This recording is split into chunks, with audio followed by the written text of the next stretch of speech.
Hey, Real Nerds listeners, your favorite host Ryan here to remind you that social media is great.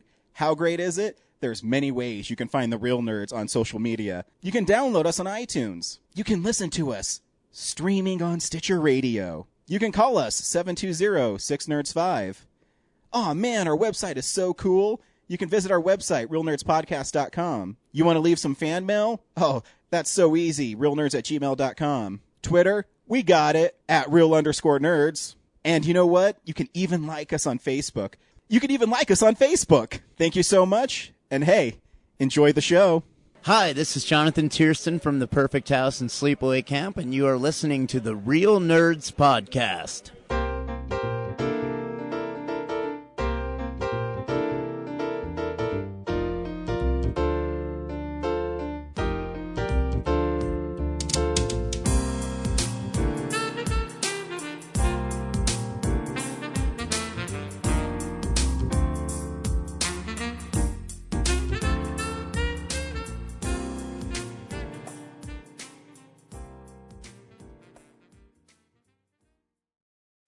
Welcome to Real Nerds Podcast, unofficially the official podcast at Denver Comic Con 2015 and beyond.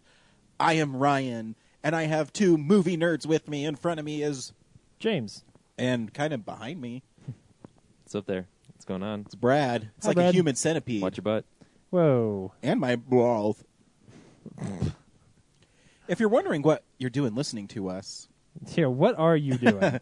every week we go see a new movie and we podcast our experience to the world. This week, me and James went and saw Deliver Us from Evil, Deliver us. the new film from Scott Derrickson, who favorited my tweet. He did. That was pretty good. That was good. What's really cool is he's from Colorado. Yeah, it's from Westminster, I think. So I think he appreciates the 303 represent hashtag Probably. I think I I did tweeted. it. We need to make that a thing.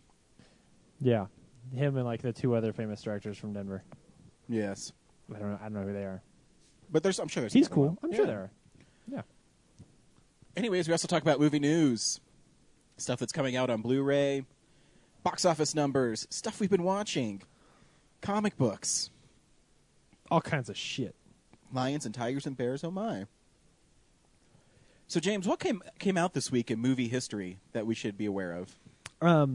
Well, I don't know. I don't know if it's like movie history, but this is the week that Sleepless in Seattle came out and was released, and actually lost to Jurassic Park, which I think was in its second or third week. Which I actually like that movie. Like, yes, it is a paint by the numbers, romantic comedy, but I think It it's doesn't matter. cute. Sometimes Yeah. the actors can elevate it. Yeah, I mean, if it wasn't Meg Ryan and Tom Hanks, I'd be like, well, fuck this piece of shit. But they're adorable. Just like You've Got Mel. I think You've Got Mel is cheesier than Sleepless in Seattle. Yeah. But there's something about it that you just, charming this as is hell. cute. Yeah. They have a little bookstore, and Yeah. Tom Hanks runs Barnes & Noble. And it's one of those, actually kind of like, other Tom Hanks movies like Forrest Gump or something like that, where it gets sort of made fun of so much that I think people forget that it's genuinely a decent, like, good movie, Forrest Gump came out this week, too. Did it? Did. Oh, man, I didn't see that. 1994. Wow. I also watched a Tom Hanks movie this week, too. Oh, yeah? It'll be a surprise for what we've been watching. Ooh. Tom Hanks, great actor. I don't know, I've been getting a lot of his movies lately on Blu-ray. Yeah? I don't know why, it just happens to be... Did you get Joe versus the Volcano? No, is that on Blu-ray? I have no idea. I've never I looked. doubt it. Probably not. Is Sarah Jessica Parker in that one? I don't remember. I haven't seen it in a really long time. I know he jumps in a volcano. Yeah, I think it's Meg Ryan again. Is it Meg Ryan? Yeah. I think so. Yeah, yeah. I think you're right. Who's in the Burbs with him? Corey Feldman. No, I mean the lady, the blonde lady. She was that funny lady from the anyway. Doesn't matter. Candice Bergen. Maybe I wouldn't know. Here's Where the the thing, hell would I wouldn't pull know that her name out of? I'm like, Murphy Brown, 80s? I wouldn't know her name even if you said it. Candice Borgnine. Yeah. It was totally her. I don't know. Mm-hmm. Candice Borgnine. I made that name up. You did. Yeah. Like combined Just- Ernest with Candice. Yeah, it's not that. Brad, I was thinking about you because you're talking about the Ernest movies. They're all at Tradesmart for like $4 on Blu-ray. Oh shit! Like, is it a 3-pack in the same disc? No, it's like they're all separated. Oh. With Wow. with no bonus features. You too can complete When you your say all of them, Ernest do you mean collection. like even like Ernest Goes to Africa and Slam Dunk Ernest and Earn to save space? Save space. No, I Saves think- Christmas. I think the Africa one is there, but Slam Dunk is not. I remember it's like Wow. 5 of them, wow? and they're all like okay. $4 each. I own those on DVD. I don't know if I don't know on Blu-ray. Well, if you don't want to see Ernest in high definition, Yeah. All you really need is the 3: camp and I know what camp you mean. and Scared Stupid and jail. Yep. and do you really need those? Need is you're right. Need is a strong word. Ernest is Covet. fun. I would say I do kind of want to see the one where he just rides a cannon for the whole movie. What? I don't remember. Ernest that at rides all. again. He rides a Civil War cannon, like from point A to point B or something. I've never. I didn't know that one existed. How many are there in actuality? Like 7? There's like 8 or 9, I think. Holy shit! But like 6 of them are not theatrically released. Oh, that poor guy. I'm sure he's fine with it. He probably made bank off those commercials instead. Dude, man's got man had Pixar money. Yeah, Pixar money, Coca-Cola commercial money, Yeah, 3 or 4 theatrical feature money. but he couldn't take it with him. No, I bet his family's happy. Hope he has a family. shouldn't have smoked so He much. seemed like a nice guy. If he hadn't smoked so much, he probably wouldn't have had that haggard face and that voice. Hmm. Smoking made him money. Listen to that, kids.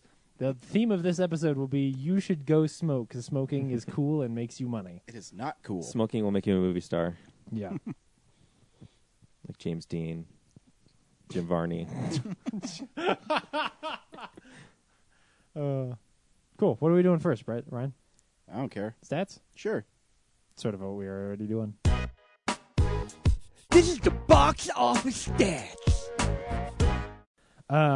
So, of course, Transformers. No, do you guys know that Transformers made like $100 million? No, I did know. They found a Transformer. They Yep. found it. Yeah. Well, they think they found it. I think we got a Transformer here. They're not entirely sure. But, it's a lot of money. I don't know how that You know, compares. no one is until Optimus Prime busts out of the barn and goes, "Here I am." You remember every stat from forever. How does that do? Any idea how that compares to the other ones? Is it worse? Did it not No, do it's as well? actually right on par with them. Oh, okay. I think the third one made like 130, but it opened on a Wednesday. Huh. So the demand kind Yeah. of burned off towards the end. Yeah. I wonder how it would have done if there had been actually some real competition for it this weekend. You know how? Oh, you In mean May, like you know, you got 22 Jump Spider-Man Street and and How to Train X-Men. Your Dragon? Huh? Oh, you mean like in a big blockbuster movie? Yeah, Because there are other movies to see. because nothing really big came out the week before, and Yeah, Yeah. I think Hollywood messed up this year because they were talking about how the box office is down.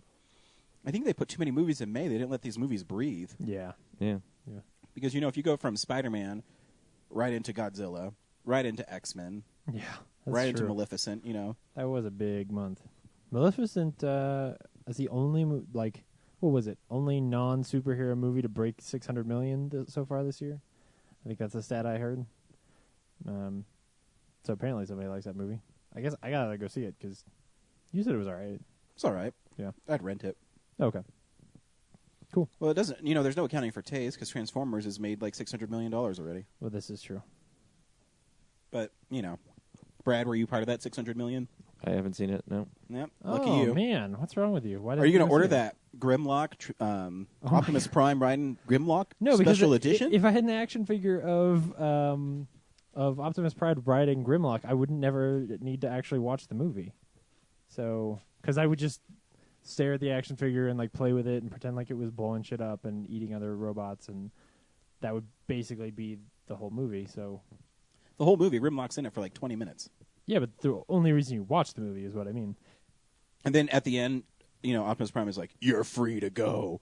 And they roar like the dinosaurs in Jurassic Park and go off into the Chinese forest Yep. that I guess surrounds I've Hong seen it. Kong. Yeah. No, Does the forest surround Hong Kong? I don't think that there are trees in China. I don't know. I think that You know what? Real Nerds in Hong Kong is going to be our movie. The Real Nerds go to Hong Kong. Do we have we're to? going to eat Chinese. Ew. And then our venture will be we'll buy a bunch of those bootlegged Blu-rays where it's like a hell cover yeah. doesn't have anything to do we with find out anything. someone's been bootlegging our pod show season 1. Yeah. Haha, super funny time. I hope like- that in China that's what the name of this podcast is. I hope it is. Super fun time. That'd be awesome. This is coming out on Blu-ray next week. DVD releases and Blu-rays. So next week's a big week. Leave It to Beavers from PBS comes out this week. So make sure you check out a DVD of that. There's no Blu-ray because old people don't have Blu-ray players. But no, seriously. Let's see. Oh shoot, I've got it out of order. I here. thought you had it already. I do. I just don't want to I don't want to lead with Jodorowsky's Dune. So this week, Jodorowsky's Dune comes out, which is a documentary about an artist who was designing for an adaptation of Dune.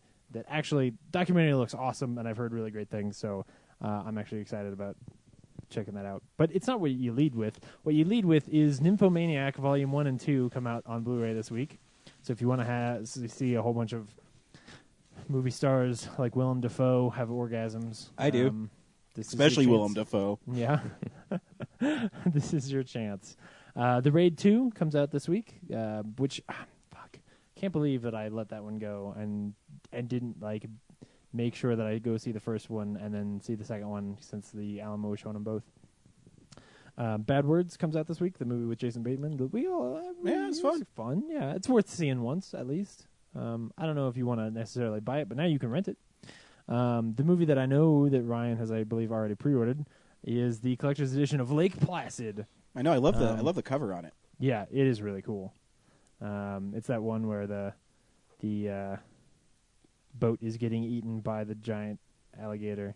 It's better than that one where they mimic Jaws. I don't like that one as much. Yeah, I think that's the reverse of that one. Bad Grandpa 0.5. Brad, what the hell is Bad Grandpa 0.5? It's Bad Grandpa, but the wife storyline, whatever, Irving Zisman's, they had a cut of the movie where Spike Jonze was in his old woman suit, and she had a storyline, but then they cut her, I think. Something like that. Well, a lot of the times, too, the Jackass movies, they shoot so much footage, and then they take the best ones and put them in the movie. Yeah. So this might be the not best ones all put together. But anyway, that's this week. It doesn't seem like there's anything else. No. Except for Leave It to Beavers. Check that out. I wasn't kidding. Now, this is a documentary about real beavers, right? Yes. Nice. Yes. Leave It to Beavers. I heard it's damn good. That's the tagline for my movie, you son of a bitch. Is it really? That'd be awesome. It should be, though. But you have to spell it DAMME. Yeah. You know. Support your local public television. Yep. Or don't. I mean, I don't really care. So if you buy it from Amazon, does it support PBS? Well, I mean, PBS is selling it to Amazon, so yes. And so with the $20 that I'm buying this documentary for, what do I get with it? You get the Blu-ray. You also get a receipt for the Blu-ray. I don't get a tote emailed. bag? It's emailed to you. No, you don't get a tote bag. You probably That's already lame. have a tote bag. How many fucking tote bags do you need? You need a tote bag for your A tote lot. bags at this point? Come on. What's next? News! Woo! It's real news. Cool. I don't think anybody died this week. Not that I remember. I do. Yeah? Bob Hastings, Oh, that's right. Yeah, Bob Hastings died this week. the voice of Commissioner Gordon on Batman Animated Series. Oddly, a few short weeks after Alfred died, so there's a death curse among the animated series going on right now. It's usually in threes. Kevin Conroy should probably stay inside for the next couple days. He's a Dark Knight. He's okay. Probably. All right. So, Duel is coming to Blu-ray eventually. There's a Steven Spielberg collector's edition thing, and it's got 4 movies that have never been on Blu-ray before. I didn't see if they're going to release them separately. I hope they do. I know, because it's not. I already own all the other ones. Right. The good ones in that pack are the movies that I already own, and then it's 1941 on Blu-ray. And I'm like, I mean, Which I haven't seen since I was a kid. I've never seen. I'm really MV41. interested to see it. I'd like to see it, but I don't know that I certainly wouldn't buy a pack of Blu-rays just for that one. But Duel, I really like Duel and think that movie might be really cool on Blu-ray, especially if the conversion is nice. You know, though it's one of his, well, it's his earliest film, sort of. So it would, hopefully, it's on good enough actual film stock that they can transfer it over and make it look beautiful.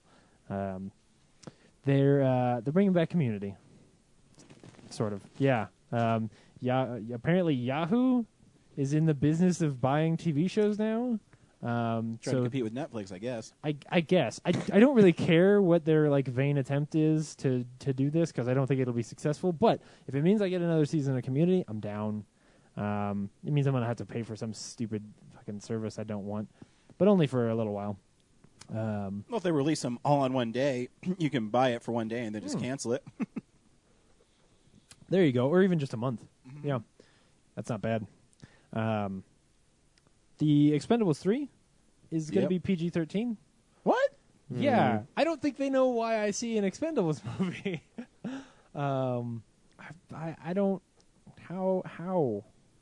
I guess, I mean, you can get away with a lot of violence these days, but I don't think you can kick a sword through someone's chest in PG-13, can you?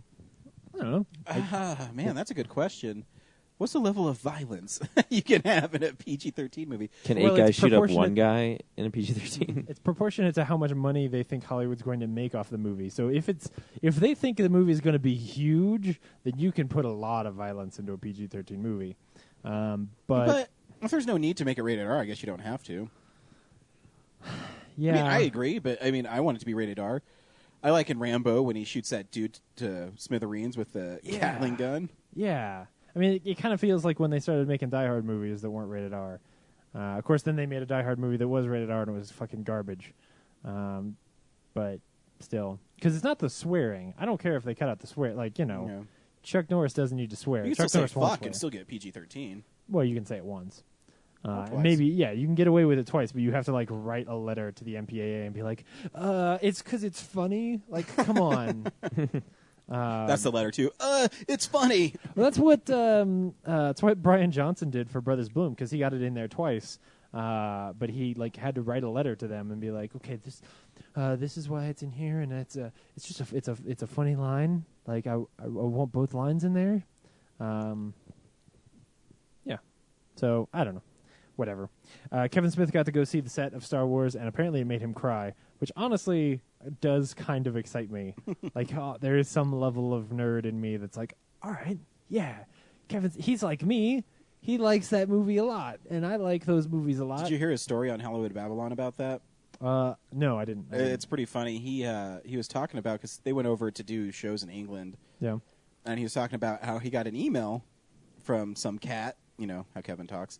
Yeah. And it said, hey, you know, if you want, I know you're a huge fan, you can come over and see Pinewood Studios and see what we got going on. Signed, JJ. So, and so Kevin wrote back. He's like, yeah, I'd freaking love to, blah, blah, blah, blah. And then he said, man, then I was thinking, does he get the right Kevin? I'm Kevin Smith. I'm the fat guy from Clerks.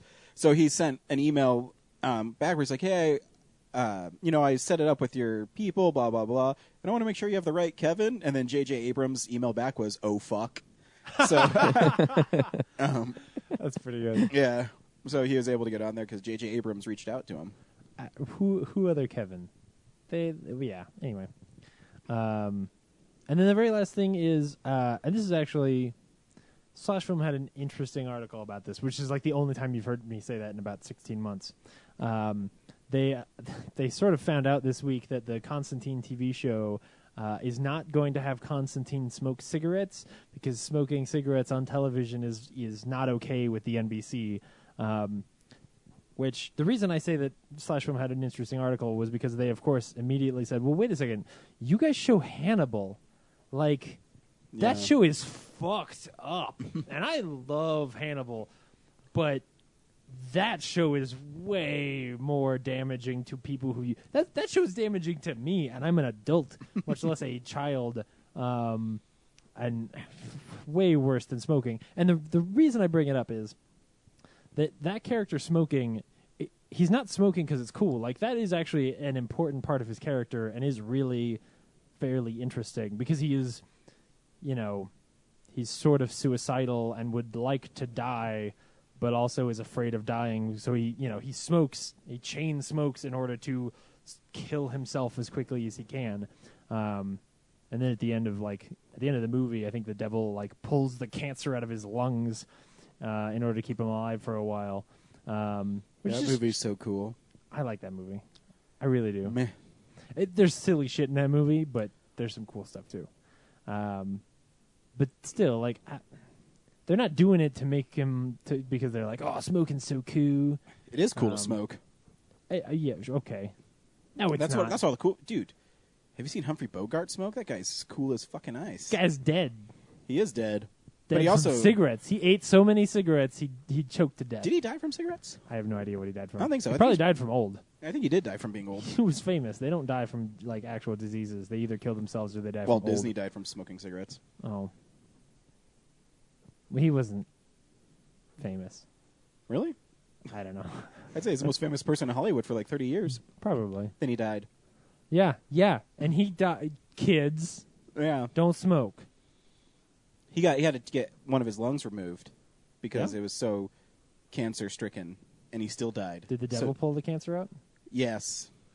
Dude. Why do you think his movies are so popular? He made a deal. Yeah. See, that's the thing. If the devil was around and I could be rich and famous, I'd make a deal with him. Fuck it. Who cares? Oh, man. Anyway, that's news. Ryan, Unless I you can be missed something. famous, but I'm going to have to take James's life for it. Whoa. No. So, but he believes in God, so he'll be all right, right? Yeah, he'll go to heaven. It's Cool. fine. Fuck but it. I'm famous. We're just kidding, James. I don't know. What did I just get into? I couldn't live without you. How do I live without Stop touching you? me. Stop touching me. I Stop. got to know. No, get away. This is stuff we've been watching. So, this is the stuff we've been watching. So, Brad, you're finally here. Fuck. I've been trying to talk about 24 for 2 weeks, and when I was talking about how Jack threw a dude out a window, everyone else is like, meh. I thought it know. was I cool. felt bad, but have you really missed me? Yeah. Has what I've been watching been that absent? Well, the 24 part. the Yeah. 24 part, yeah. That's all you wanted to know. Uh-huh. So, did you like this week's episode? Yeah, although I double checked my math, and they said they were going to do time jumps in order to complete the 24-hour period and maintain the integrity of the show. But they're 2 episodes away from being done, Yeah. and they haven't jumped time at all. I know. So, And they can't jump time in the next episode. Yeah, if they did it in the next one after that, it'd be the biggest cop out. Maybe they'll do like Fargo, where they'll jump forward a whole year. Spoilers. That would still be wrong. But I thought it was really interesting this week because it's funny because I was watching. Obviously, I watch the show by myself because my wife probably hates it too. I don't know if she's ever watched it. And when Chang showed up, I was like, or Chen. Well, I saw the actor's name in the credits, so Oh, I knew did he was you? coming back. But I was like, I wonder how they're going to explain because he got carried off and arrested. Yeah. I didn't think they sent him back to China. I thought he got in American prison, but apparently went to Chinese prison. Then they just were like, whatever, go back to your criminal life. But And, it was one of those moments where I was Yeah. like, oh, fuck. I think Chloe's going to die though. You think? Yeah. I don't think it's either Chloe or Audrey. One of those Yeah, two well, is going because to he bite tortured Audrey too. it. Yeah. So, But Audrey's safe with the president, so I think they were done with that storyline pretty much, except for the chief of staff. Yeah, But, I actually really like Tate Donovan's character in that Bordeaux. I think he's really cool, in a sleazeball kind of way. Yeah, I would say he's not an awesome dude. No, but the character's interesting Yeah. because it's not that what I do like about the season of 24. It's not that they're like moles. It's he thinks he's doing the right thing, and turning Jack for the wrong reasons. He's He's a little jealous, yeah. Yeah, he's jealous of Jack because he's afraid that his wife's going to leave him for Jack. But Yeah, but not, Chloe's on the front line, and yeah, they always do something bad to Jack. yep. So I don't think they'll kill him because I don't know. I think I heard it's their Fox's top show right now, so they might do it again next year. It's a really interesting show, and I think it's really tight. I do like that Navarro didn't get away. Jack caught him. Mm-hmm. And it's just really fascinating. And that girl from Chuck is attractive, and she's pretty awesome in the show. Is that the girl from Chuck? Yvonne Strasky. Yeah. From Mass Effect. I didn't know she was in it. Yeah. So yeah, 24 was cool. I watched that this week. I also watched Bachelor Party, which I don't know if you guys have ever seen, with Tom Hanks. Is that the show where people hand out roses to each other? No, that's the TV show The Bachelor. Oh, okay. Bachelor Party stars Tom Hanks and is the great American tradition of having a party. Which is great about this movie is I think it's from 84, 83, I forget. Yeah. And it has that definitely 80s sex comedy vibe to it where everything is really zany and Yeah. it keeps on getting taken to like the next level. So they start off his fiance, of course, her dad is like some rich snob guy, and so Tom Hanks' character is always just a smart ass to him, and the dad doesn't like him.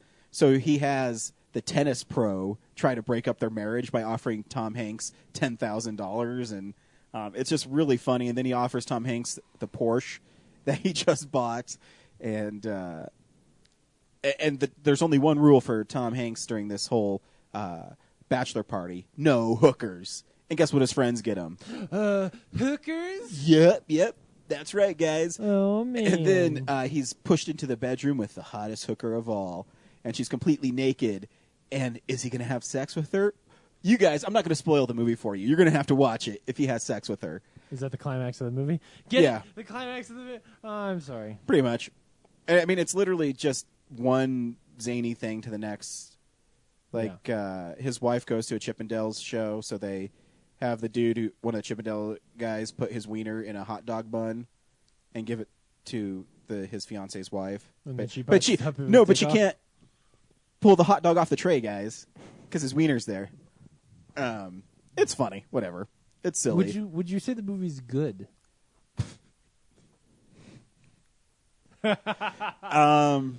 If you want to watch a movie and kind of have escapism, sure. Yeah. Like, it's not. Tom Hanks is funny in it. But it's not like a classic comedy. No, not at all. Yeah. There's some really funny moments when the dad is telling Tom Hanks why he doesn't like him. It's like a monologue that's 30 seconds long of him just saying, "You're degenerate. You have no drive." And Tom Hanks is going, "Yeah, you're right. You're right." It's pretty funny. Yeah, and all his friends are. It's totally cliched, and Yeah. but I don't know if it's cliched because it's so early and I've seen so many movies since then, or if it's cliche just because it's on purpose. Right. But it was fun. The Blu-ray actually has EPKs from 1983 or 84 on it. And so they're interviewing Tom Hanks, who just came off of Bosom Buddies. And he's saying what's fun about doing a movie is the characters are always stay fresh and lots of fun, where on Bosom Buddies he was playing the same character for 40, 50 episodes. Yeah. It's pretty fascinating. And I love the voiceover who's doing the EPKs. He says, "And now Tom Hanks from TV's Bosom Buddies is going to start the male tradition of the bachelor party." And then it cuts to the producer and the writer and the director saying, "Yeah, this is how all bachelor parties go down." I'm like, really? With hookers and drugs? They had to recut that trailer so that all the text pops up like, Academy Award nominee from his role in Saving Mr. Banks as Walt Disney. It's Tom Hanks here at He's the now bachelor going party. to a bachelor party. Is he gonna sleep with the hooker guys? That's literally the moral dilemma of the movie: is will he sleep Really? with the hooker? Does he sleep with the He does not. Oh, okay, good. Of course he doesn't. Yeah, He because marries his- probably gross. Yeah, I mean, the climax at the end is really funny because there's all these people partying and stuff, and Tom Hanks stands up on this table and is like, "Hey, did I have sex with anybody in this room?" And everyone says, "No." "Okay, you all are drunk and high. Did I have sex with anybody in this room?" "No." And that's the end of the movie. Then he like kisses his. Well, the end of the climax, he kisses his fiance. Then they go away and get married, much to the chagrin of her father. Wow. Yeah, it's fun. Could be. There's worse movies, guys. There's worse movies. Yeah. I also got Texas Chainsaw Massacre: The Beginning on Blu-ray. Now, which one is that? That's because that movie got it got remade twice at the same time, didn't it? It got remade by Platinum Dooms, which is Michael Bay's company. Yeah. And the first actual Chainsaw Massacre that he made is actually really good. Is that the Jessica Biel one? Yeah. Yeah. That one's good. This is the follow-up to it, but it's a prequel. And, Blu-rays look so good. I remember watching it on DVD, and the movie's dark and grimy. But the Blu-ray is still kind of grimy, but you can see the details a lot more. And the makeup effects are really good in it, done by KMB. The performances are really good. Leatherface is scary. Better or worse than Texas Chainsaw 3D? Oh, it's on a different planet. It's that much better. For one, it makes as much logical sense as a horror movie can. Yeah. It doesn't say 38 years later and the girl who was born is like 21 and take place in 1997 and they have an iPhone. Stuff like that I don't know why studios don't recognize when they're reading scripts. But, the movie is really gory and it's really well done. It's really intense. Arlie Emery is in it again, and he's really good as Sheriff Hoyt. He plays a whole level of crazy that I think only he can obtain. If you haven't seen it and you're a fan of slasher movies and suspense movies, I would definitely check it out. It looks really, really good on Blu-ray. Cool. And it's really hard to find on Blu-ray. In fact, I got it at Tradesmart because on Amazon they're selling it for like $22, and at Tradesmart they had it for $13, which is really weird, brand new. So yeah, I don't think Tradesmart hardly ever updates their prices or anything. But yeah, so that's a fun one. The one I'm sure you guys will be interested in to know that I watched this week is I watched Star Trek Generations. Yes. But you didn't watch First Contact? I did not. Ah, fuck. I know. I was tired this week. I kept on, and it took me like 2 times to watch Generations. Oh yeah. Not that the movie was bad. I'm just saying I sat down and I started getting invested. And I started kind of drifting away, like falling asleep. And I said, "Well, I really want to see what happens in this movie. I don't want to fall asleep and then miss a chunk of it, and then try to find where I fell asleep at." Yeah. But the movie's good. It's really the first Next Generation thing I've really ever seen. Right. I've seen a few episodes here and there. My Uncle Mike used to be a huge Next Generation fan. So when I hung out with my cousin, he'd always have it on. For some reason, I thought it was always on TV. And, I mean, it's interesting, too, the dynamic between the two captains, Kirk and Picard, where Kirk is kind of like a smug, know-it-all captain, and he knows what he's doing. Picard's a little more cold and calculated and a little more, I don't know what the word I'm looking for, but he seems like more of a real captain to me, where Kirk is... Picard's like professional. Yeah, there we go. Yeah, Kirk's a hot shot, where Picard is really zoned in and knows what he wants and knows what he wants to do. Yep. It's a really fascinating, because when you combine those two worlds, you can see how different they are. Yeah. It's... I don't know. It's a fascinating movie. I enjoyed it. I think I'm going to watch it again, because they have a really cool commentary track on it by a couple of, not even writers of it. It's, I think, fans of the series or something. I don't know. I have to read it again. But it's fascinating. It's a cool movie. Yeah. How, because I think the most interesting thing to me is the fact that your, like, when you went into the original series films, you knew those characters from the new movies. But, like, especially Generations has Whoopi Goldberg in it, and that's the only one with Whoopi Goldberg in it. Characters like Guinan,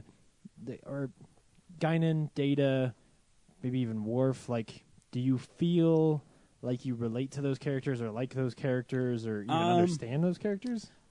Here's the thing: is Like I like Picard a lot. Yeah. I like what character does Jonathan Frakes play? Riker. Number one. Yeah, Crookneck Riker. is what my family refers to him as. Riker, right? Riker. Riker. Yeah, I like him. Yeah. Worf. Worf. Yeah, Worf. Yeah. To me, he's kind of whatever.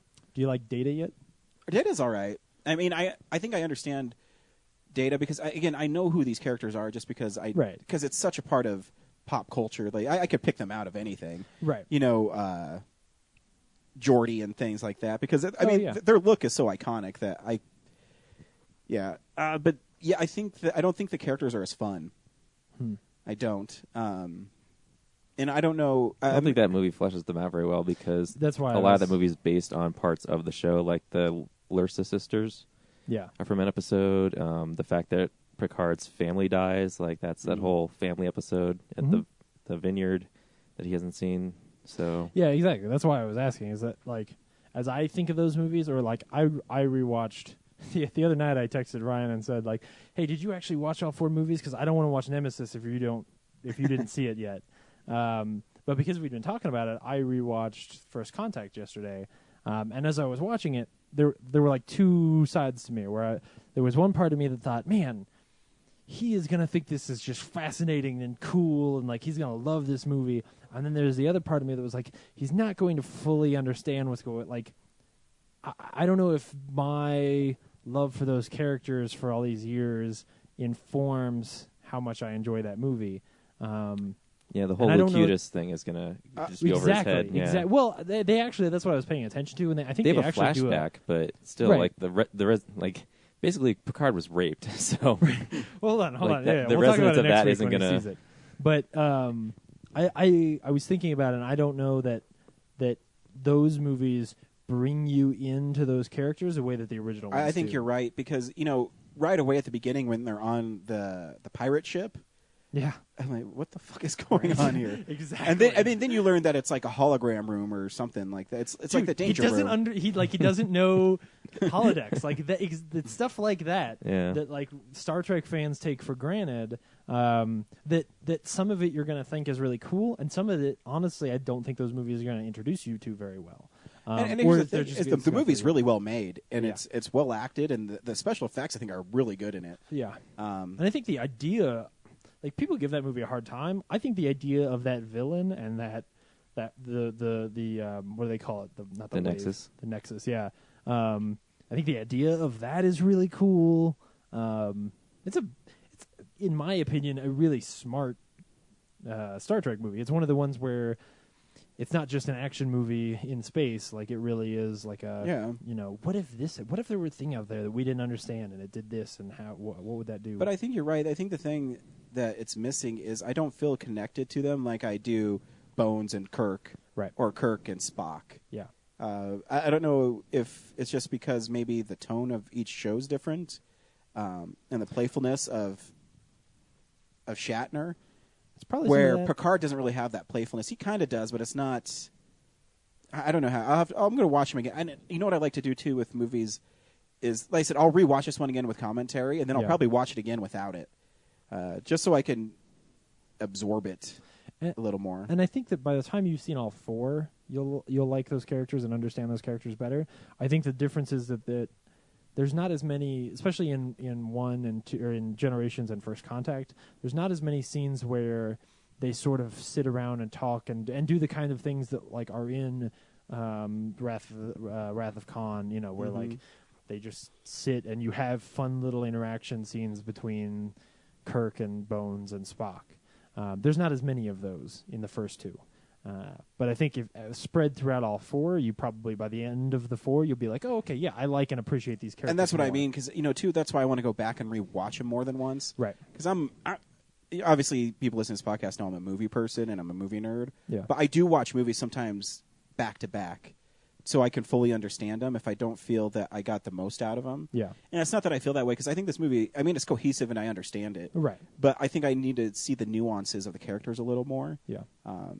And so yeah, so I'll probably watch it again this week. Cool. And watch the rest of them. Cool. James, besides First Contact, what did you watch? Well, Or actually, you can talk about First Contact, I guess. No. Honestly, I watched First Contact because I thought like, well, Ryan will probably get a chance to watch First Contact too, and I want to have that fresh in my mind. So I'll wait and talk about it next week because I would rather discuss that movie with you. Okay. In terms of Cool. yeah, because that one I'm excited for.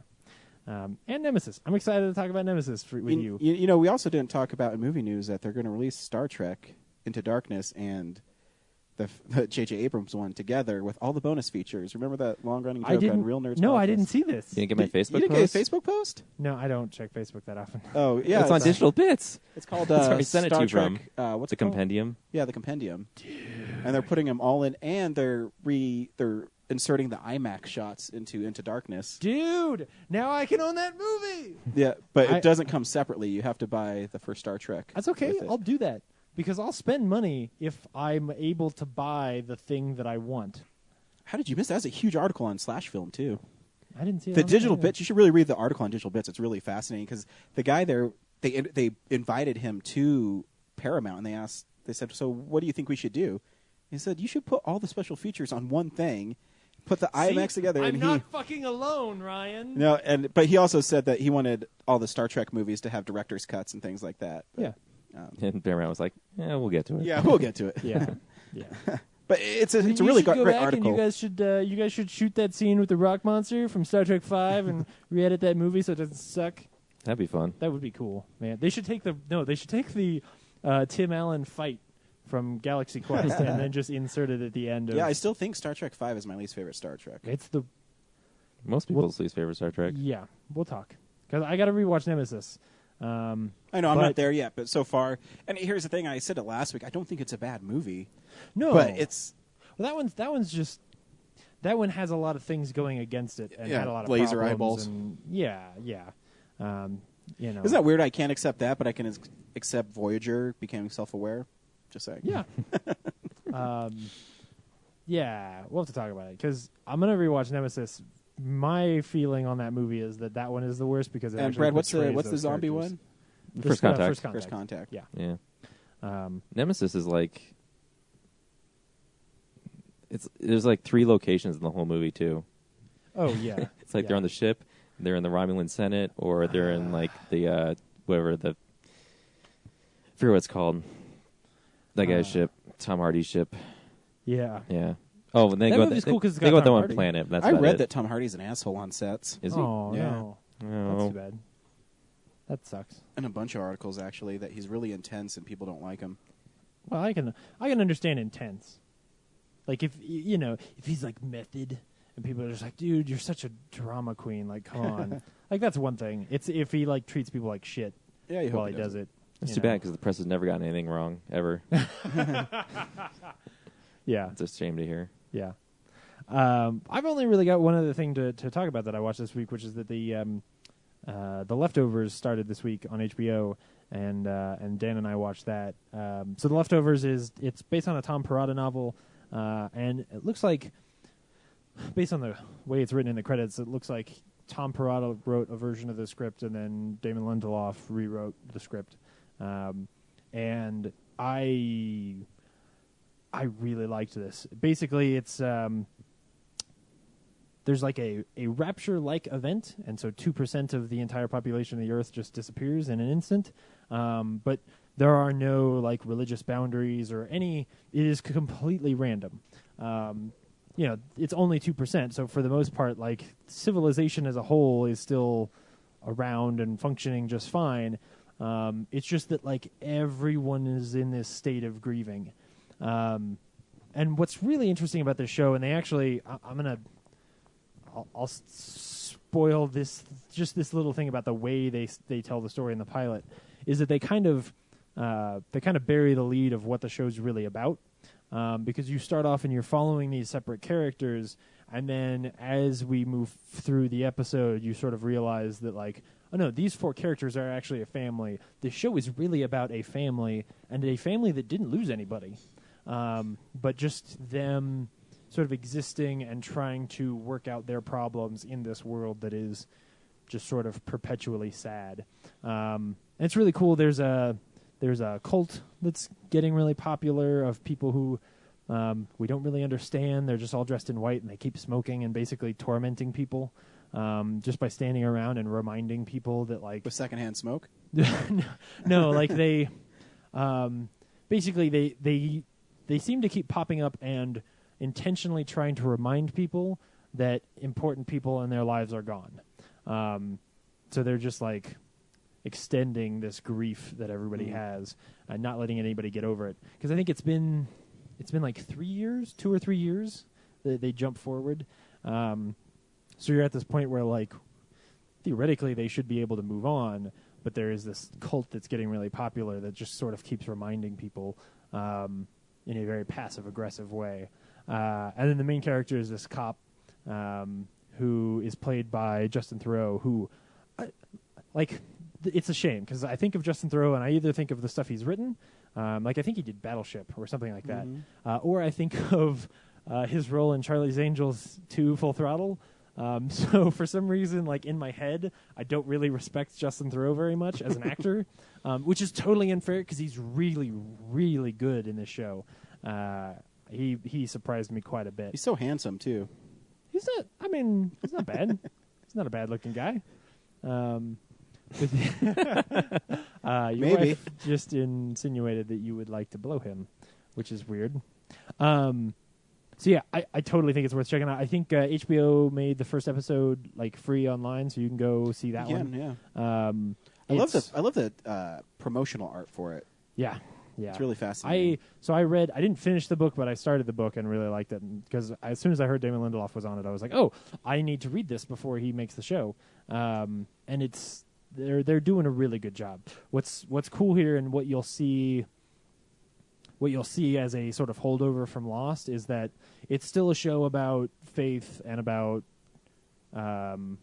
questions about faith and family and things like that.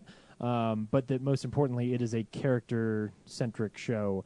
And if you go into this and you feel like, oh man, by the end of the show they better tell me why all these people disappeared, you're probably going to be disappointed. It's clearly not what they're interested in. I read a great interview with Damon Lindelof talking about that. Yeah. And he said the reason why he likes to leave things open-ended is because no matter what his answer is, people aren't going to like it. So he likes to leave things up for interpretation for other people to decide for themselves. Yeah, because my idea of what's going on is a whole lot better. And at the end of the day, theoretical questions about why some miraculous thing that didn't happen in the real world happened are not as interesting as just musing about the way we handle grief and the way that we try to move on with our lives, and the way that we just interact as family units. That stuff is way more important to me and way more interesting than oh man, maybe it was aliens and they pulled up all these people and it's the Borg. The Borg did it. It's so funny that you say that. My cook Candace started watching Lost. Yeah. And she says, "What's going on with the monster?" And this guy said, Just watch it and study the people of who they are. Yeah. Study them as characters." And she came back a couple days later. She's like, "Oh, it's way more fun when you just look at them as just people, and who cares if they push the button or not?" You know, Right. But I said, but also think why that character is pushing that button. Right. You know, look at it a different way, not just the mystery. Yeah. And so it's interesting that people are what still the button discovering does shit. doesn't matter. Yeah, exactly. Whether or not the characters want to push the button does. Exactly. So yeah, no, it's a really cool show and shot beautifully.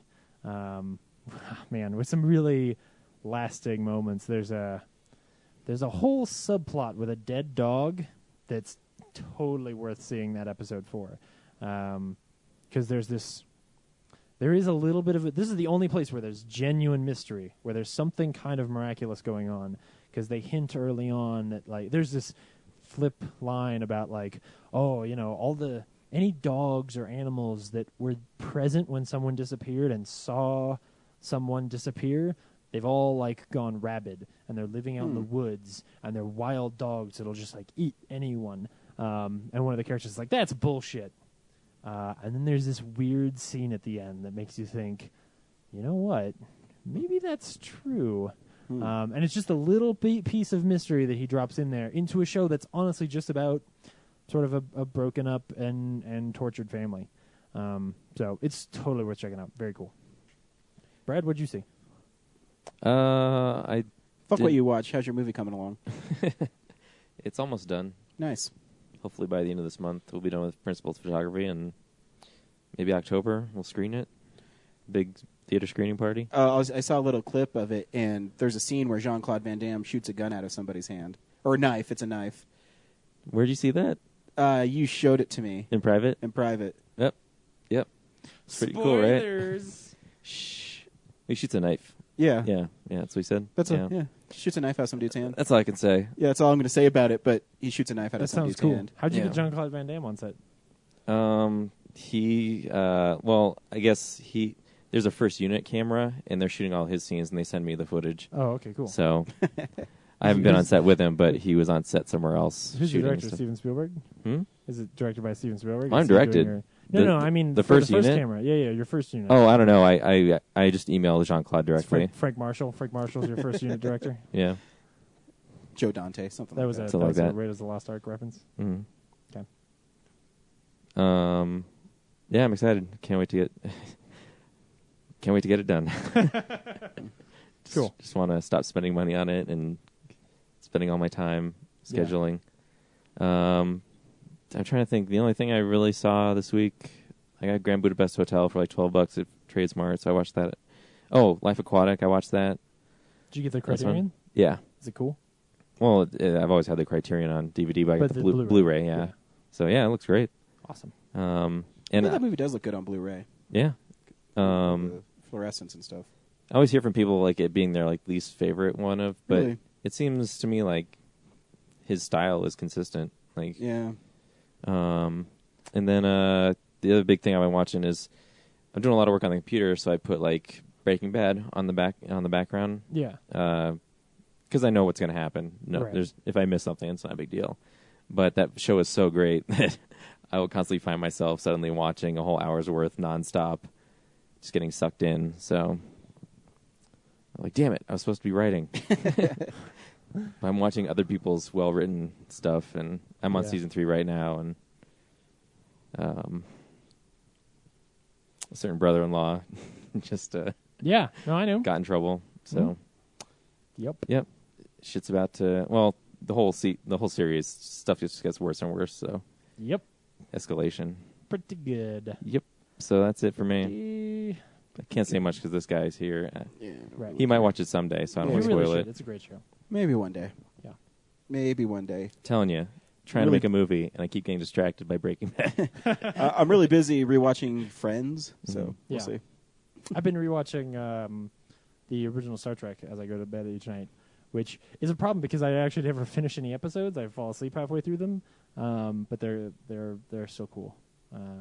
It's interesting to watch. Like they're the TV edits, so it's got I talked about this last week. It's got the CG sections in it, but it's also I don't know if it's HD, but they look good.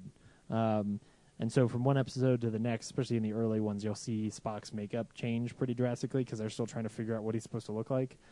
So sometimes he's like real gross looking, and you're like, nah, that's not Spock. That person's green, and I'm colorblind. So he's yeah. probably yellow. So he's it's bright red. He's actually like Smurf blue. Yeah, You got a comic book this week, James? I do. Cool.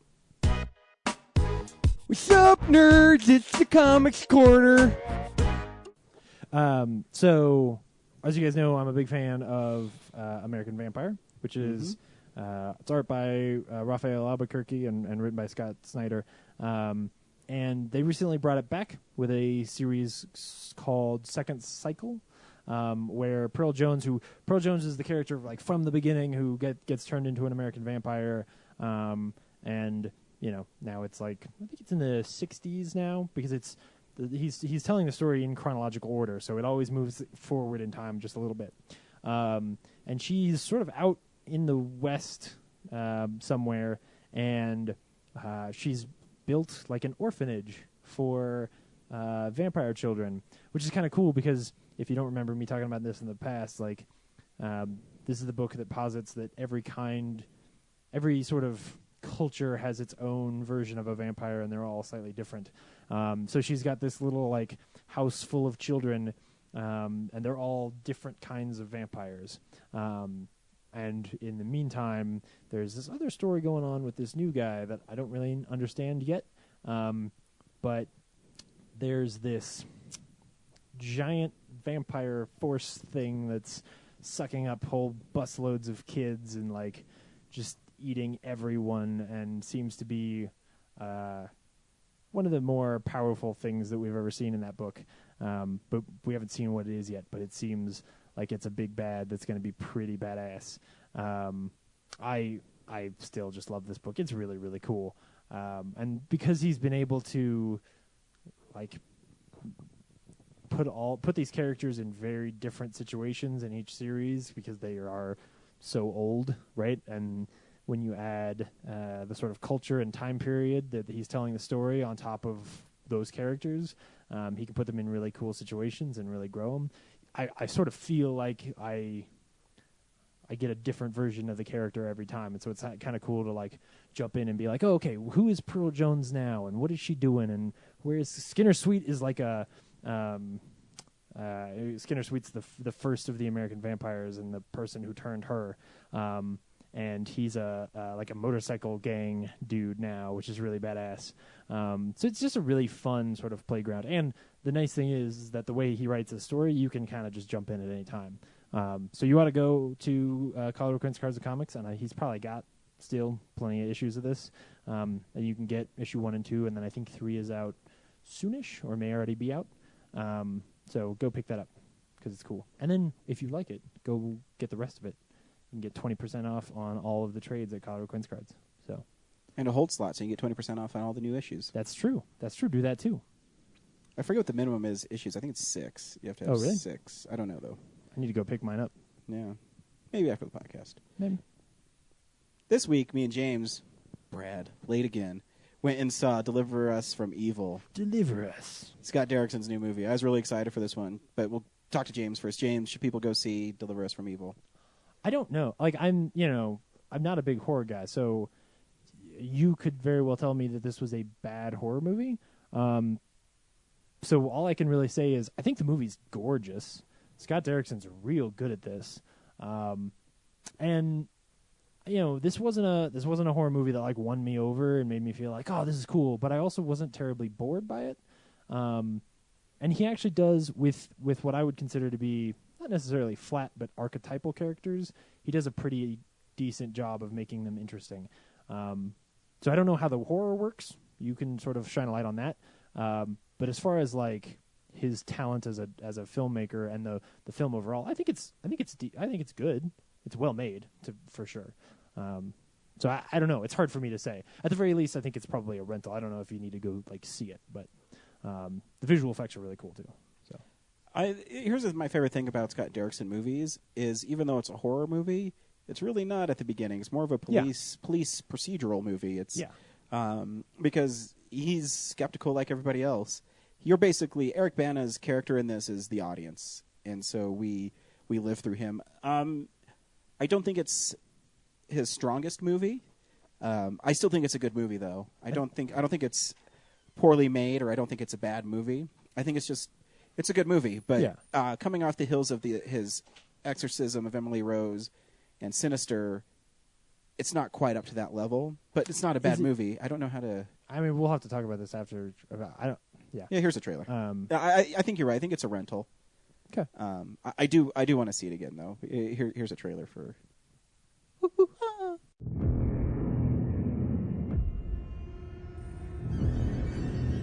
There's 2 types of evil in this life, Officer Sargent. Secondary evil, the evil that men do, and primary evil, which is something else entirely. I've seen some horrible things. Nothing that can't be explained by human nature. Then you haven't seen true evil.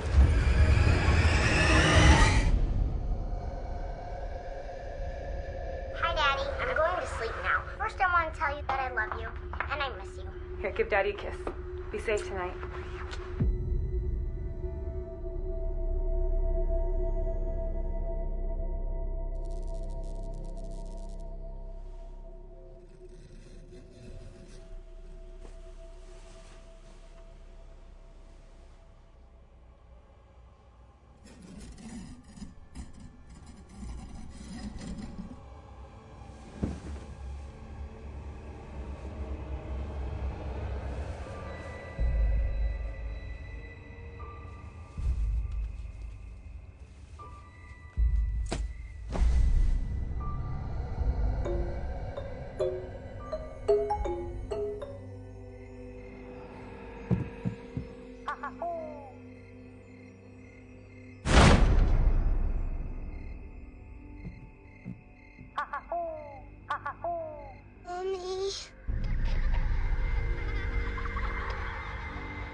Christina heard scratching noises under the floor in her room.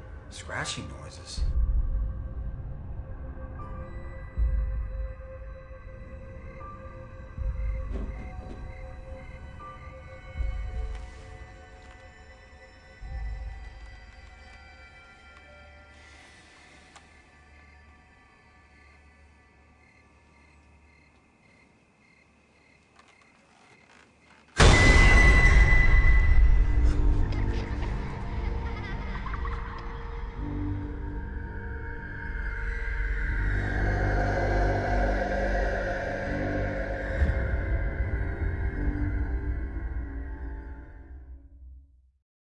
I'm pretty sure that's the trailer. Is that little stuffed Yeah. owl falls off rolling, going, "Hoo, hoo, ah." Yeah, which is actually like my least favorite part of the movie because that feels very, rinse repeat kind of thing of like, oh, we've got to get his family involved, and then like the little girl's gonna have something creepy in her room. Like that's the part where I was like, oh man, because the rest of it, you're right. Like this is honestly the best John Constantine movie anybody's ever made.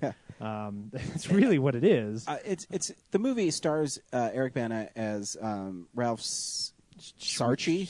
Yeah. And it's a real story. If because we don't have the ability to get Scott Derrickson on our show, you should really listen to Kevin Smith interview him on Smoothie Makers, and he talks about Sinister, and then he talks about he's in the process of writing this movie, and it's a really fascinating interview. So it's based on a real detective. Obviously, this movie is going to fabricate things and make it more terrifying. Yeah. But Eric Bana is really good in the movie.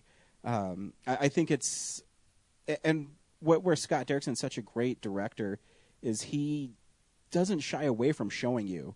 The opening shot of Eric Bana is him like finding a dead baby in a dumpster. Yeah. And then that ends up being what the movie's about for like 20 minutes is just like this cop who, yes, everything ends up being supernatural, but for the first 20 minutes, like he has no inklings of that, and no, it's him just being a cop. It's him investigating things, and what's really cool is it's gorgeous. Yeah, he's piecing together things that seem random are actually tied together, and he's slowly piecing it together.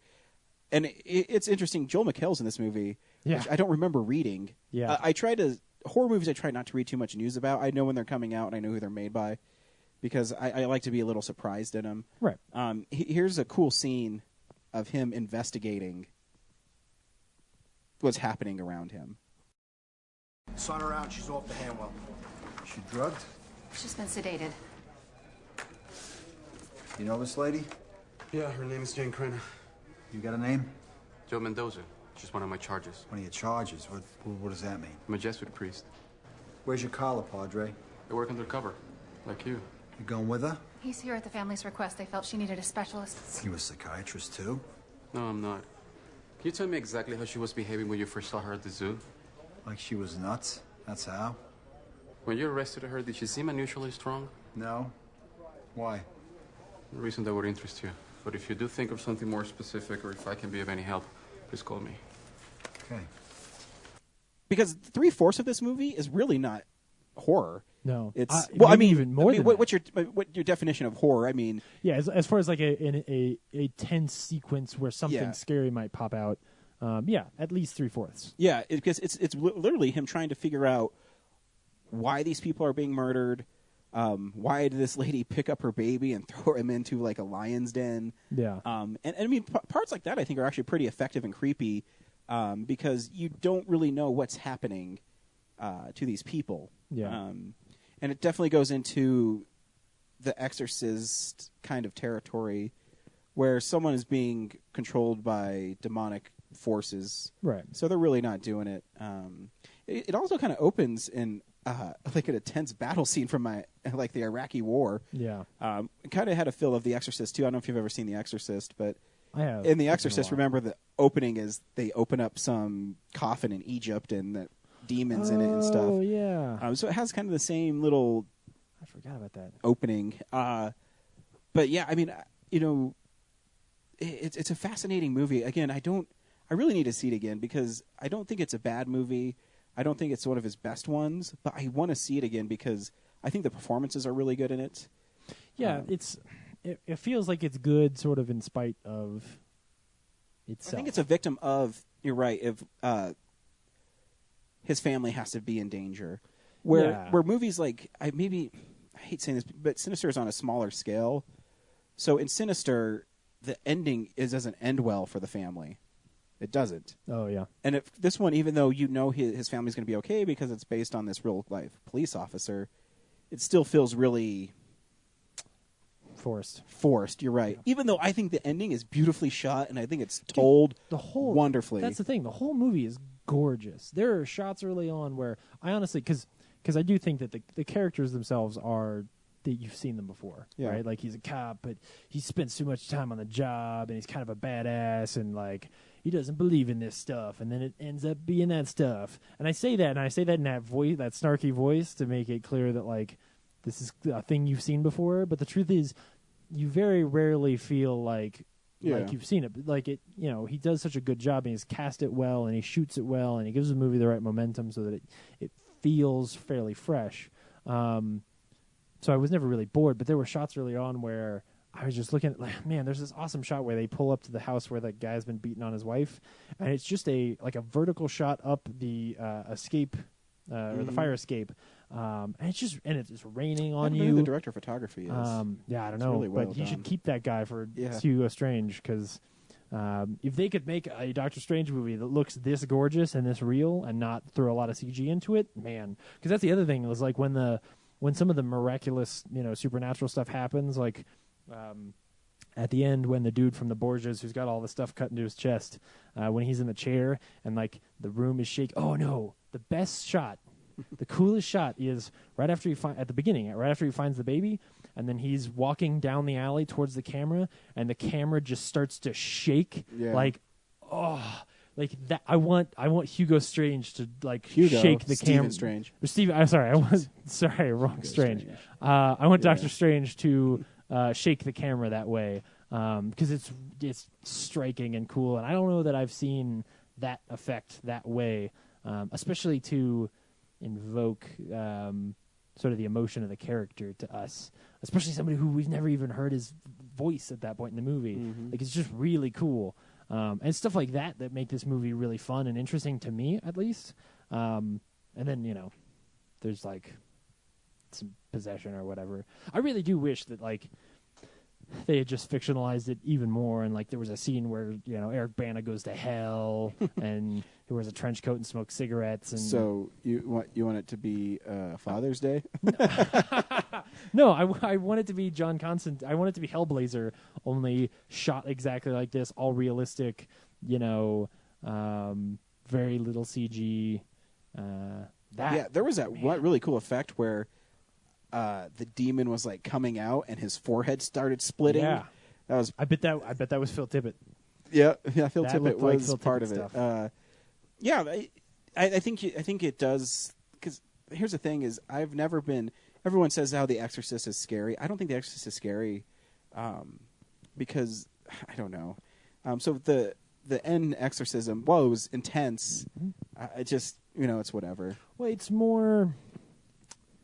That's part of also where it falls down for me, is that, like, so you end up finding out that he's sort of haunted by the fact that he beat this pedophile to death, which is street. Awesome. Should you be cheering for that? Yeah, you should. I think.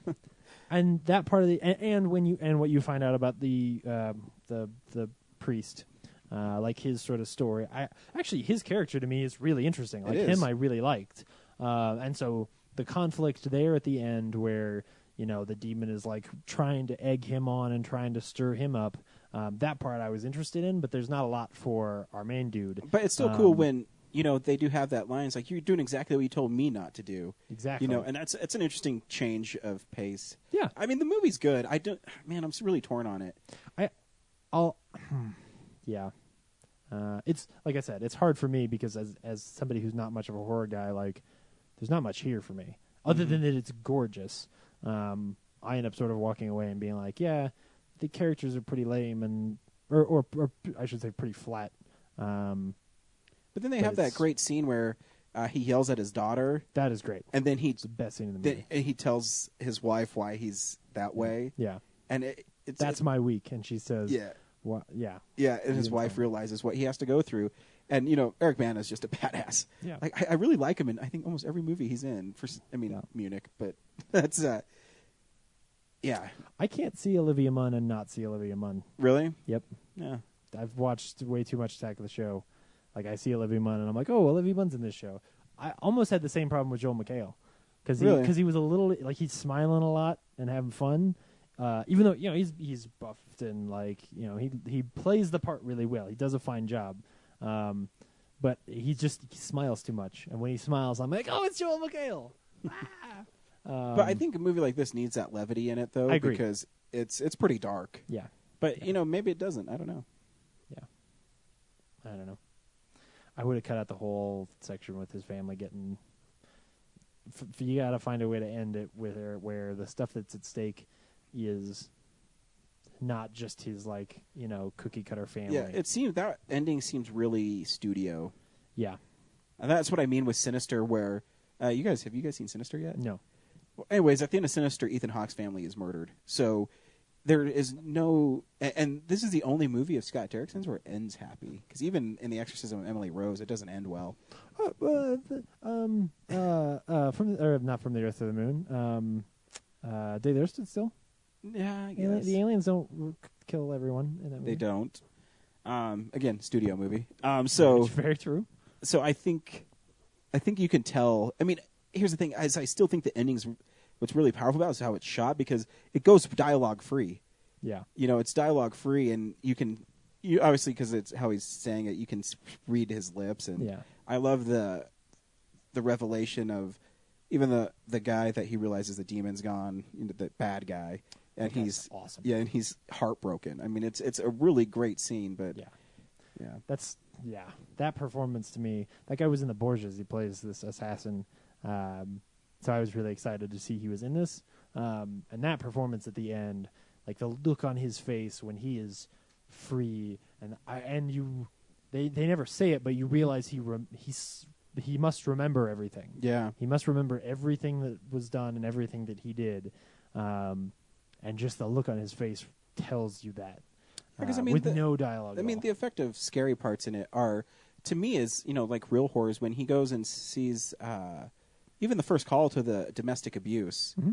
Like, there's something creepy about that scene where you see like the scratches on the floor, and the wife's all beat up, and the guy is crazy. It's a really fascinating movie. Because the things that to me feel like traditional horror, like when the woman in jail, like we get that shot. The shot is really cool. Yeah. But then the end of it is like she's killed the dude while he was bringing her lunch, and then she crawls with the keys in her mouth out of the room, and you're like, okay. Yeah, it's creepy. I mean, it's really effective. But it's not like it's creepy, but it's not as horrific as like when she drops on his car, and then like there she is laying on the street, and you're like, oh my god, with bones protruding out of her and stuff. Oh god, yeah, it was gross. It's brutal. Yeah, but not threatening. Yeah, that's why I mean, like, I think the real life horror stuff is scarier than the demonic possession stuff. I think where I'm going is that, like, to me, there's nothing personal. His family gets to be at stake at some point, but there's nothing internal for him that's ever at stake. It's why I ended up liking Evil Dead so much. Is that I watch those characters, and those characters, Mia's sort of obviously her well-being, she's possessed, but so obviously her well-being is at stake, but she's trying to get away from being addicted to drugs, and that's really what's at stake in that movie. And then the demonic possession thing is sort of a personification of that. Here, the only thing that ever really gets to be at stake for him is his family, which that's the problem. Is that there needed to be a thing where he has to wrestle with. And I think they tried. They did. I mean, there's that great scene with I think Father Mendoza's his name. Yeah, I can't remember Mendoza. But when he sits down, he confesses that he killed that murderer. Yeah, and this is how great of an actor Eric Bana is. When the guy says, "I absolve you of your sins," he couldn't believe that he was absolved for murdering somebody. Right, and that's. I think personally that should have been the one step, and then they should have exercise that demon out of the guy, and it should have ended. Yeah. Because, I agree. you're right, because putting this family in danger, because to me, that's his story, is he feels guilty about what he did. I agree. Yeah, I think you go from that into the exorcism, but then you have to have that realization, that moment, come back up and be tested. Otherwise, if it's not tested, if we see that look on his face where he is like he's in shock that how can I be forgiven for this thing that I do, then he's got to have that sequence with the guy where but it's got to be more on the nose than what they do now. Like you could make the argument that that's what they're doing, where like the other guy isn't willing to forgive himself, and Eric Bana has to like tell like, hey, we're in this together. You and I are both good. We just have to finish this. But yeah, I totally agree. You cut out the whole family thing. I mean, you still want the family should still be there, but like yeah, that. I mean, because he already learned. I mean, the old Eric Bana's character would have killed that guy because he did something to his family. In this one, he handcuffs him and takes him into the precinct. Yeah. This is true. I don't know. I'll have to watch it again. You're right. I mean, I'll obviously buy it. I'm a huge fan of Scott Derrickson. So part of why that doesn't work also is that like we've seen these demonically possessed people like do horrible things the whole movie, and they kill Joel McHale, spoilers, and they throw babies in a really into gruesome places. way. Yeah, it's a gruesome death. Like it's pretty good. So all these other, and then like the family he locks into a truck and like parks in a storage unit. Like yeah, that's something I get too. Why did he kill the family? Exactly. Because he wanted to see Eric Bana. I don't know. No, because they wanted a happy ending. Like that's the thing, is that that's the one place where you really see the puppet strings get pulled. But yeah, I'm wondering if the Blu-ray will have like an alternate ending. Maybe we'll see. Or they just find dead Olivia Munn. That's something you'd want. I don't know. She doesn't bother me at all. No. It's not that she doesn't bother me. It's that I can't not see Olivia Munn. That's the thing. She's actually she's getting better. Fuck it. I think you should go see it. I think maybe you can help us clarify. Yeah. Maybe. So if you like horror films, write in to Real Nerds Podcast, realnerds@gmail.com. Tell me why you agree or disagree with us. Because again, that's what I love about Derrickson's movies is they're not just about the horror. It's about because Emily Rose is a courtroom. It's like Law and Order. Sinister is about a man trying to redeem himself. So it's and save his. Gosh, man, I might go see this movie again this week, just because I'm fascinated by. I just love him as a filmmaker. Yeah, that's the thing. It's gorgeous. Yeah.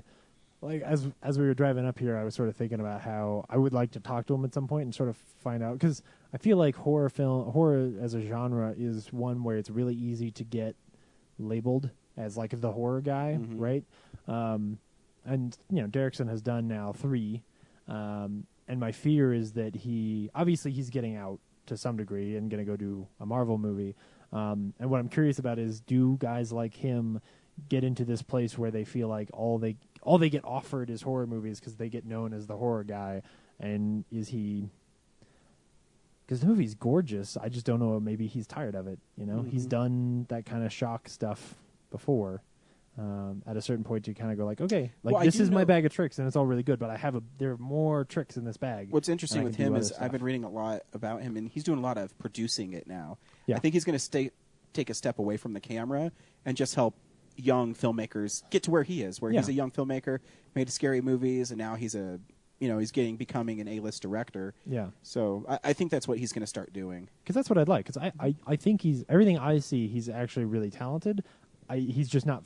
The movies he makes aren't for me, so it's kind of tough. Because that's why I say man, if they just gone a little bit further and made this Hellblazer, or if it were just a slightly different It does make movie. you excited for Doctor Strange, though. Heck yeah, it does. Like I said, some of those effects when the guy's tied up in the chair and he's like shaking the room and he's shaking the chair, and it just looks like there's this hint of something magical and supernatural going on, but it also could maybe be real. Maybe it's just blurry. We don't know. Like that kind of stuff makes me really excited for a sort of hopefully not as CG heavy Doctor Strange movie. We'll see. Yeah. Was that 2 years?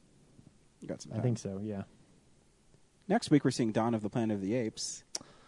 Cool. No, I'm excited. It's getting really good. Not. You're I'm not filming. You're a dick. That's all right. So me and James will see. Actually, I'm really excited. It's getting really good reviews. Good. Really good reviews. I almost want to go back and rewatch Rise because I didn't like. I remember not liking Rise, but I don't remember entirely why. Really, I think it's really good. I have it if you want to borrow it. I might. This one looks pretty interesting. It better be more than just monkeys fighting people. I don't think it is. Damn. I bet the next one's Birth of the Planet of the Apes. Oh. Just all these generic prequel names. Yeah. Rise, Dawn, Birth. Yeah. Well, it's because they don't want to get rid of Planet of the Apes. Yeah. I think that's why it's hard. Because I think that they're clumsy titles. Oh, You know, The Rise of the Planet of the Apes. It could be Future of the Planet of the Apes or The Next Generation of the Planet of the Apes. It's like Degrassi. So thanks everybody High for School listening. of the Planet of the Apes. POTA, The Next Generation. Bye. Bye.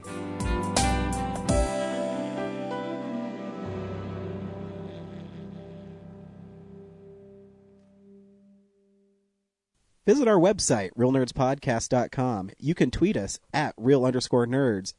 You can email us even, realnerds@gmail.com. Like us on Facebook. Hey, stream us on Stitcher. You want to call us? 720-6nerds5. And download us on iTunes. Just search Real Nerds. Thank you, Joe Kempter, for the wonderful voiceover. And also Spark Mandrill for the wonderful late-night jazz smooth sounds of movies. You can find them on SoundCloud. This has been a Nebulous Visions production.